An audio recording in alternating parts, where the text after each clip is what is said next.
VP, are you attending your trial, ma'am? Ma'am, are you prepared to slug it out? Ma'am, are you prepared to slug it out? Ganito ang eksena kanina sa Senado pagdating ni VP Pionatic Sara Duterte. Dinumog kaagad siya ng mga nakaabang na press at vloggers. Tila hindi inaasahan ng lahat na darating siya ngayong araw bago magsimula ang impeachment hearing bandang 2:00 ng hapon.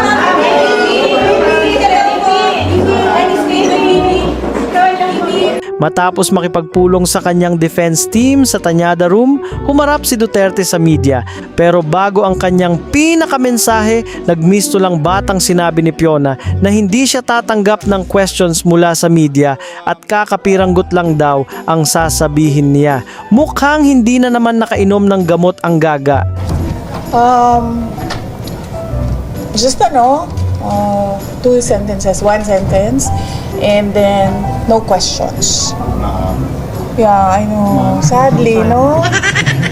Sad.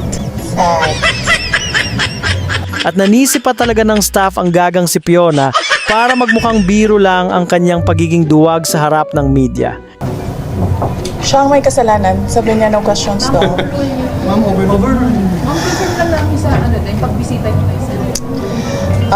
Yes. So, my statement is, So ayan nga siya, hindi niya pinansin ang tanong ng media at nagmisto lang pariwarang bata na naman habang ready na siyang sabihin ang kanyang kakapiranggot na scripted na mensahe.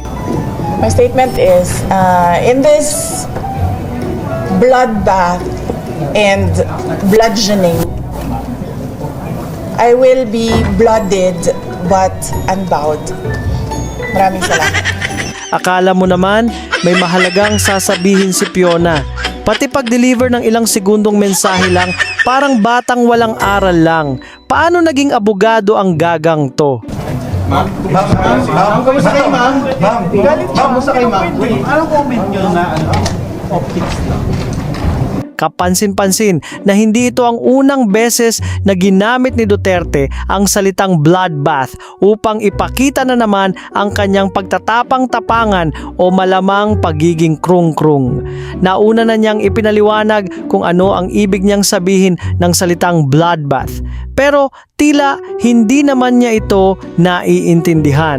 Many misunderstood the word bloodbath, and many didn't want to understand, refused to understand what it meant.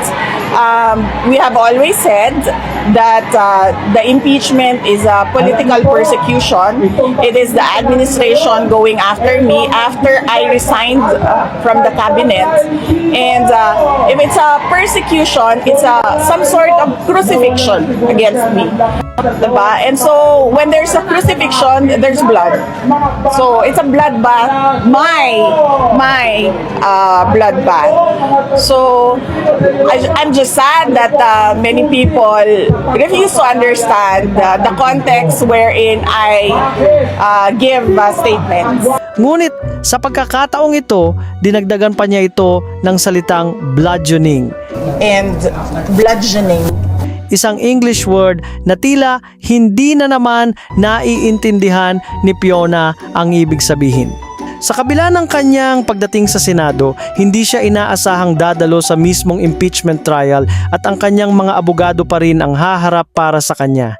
Noong unang araw ng trial kahapon, hindi rin siya personal na dumalo. Sa halip, naglabas siya ng isang matinding written statement na tumuligsa sa administrasyon ni Pangulong Ferdinand Marcos Jr. kung saan sinabi niyang, "The opinion of a president in an impeachment proceeding is of no importance. Impeachment proceedings must be guided by the Constitution and due process." Ngayong ikalawang araw ng impeachment trial, haharapin ng impeachment court ang mga kasong isinampa laban sa vice-presidente, kabilang ang umano'y maling paggamit ng confidential funds, unexplained wealth, katiwalian at pagbabanta umano sa ilang opisyal ng pamahalaan.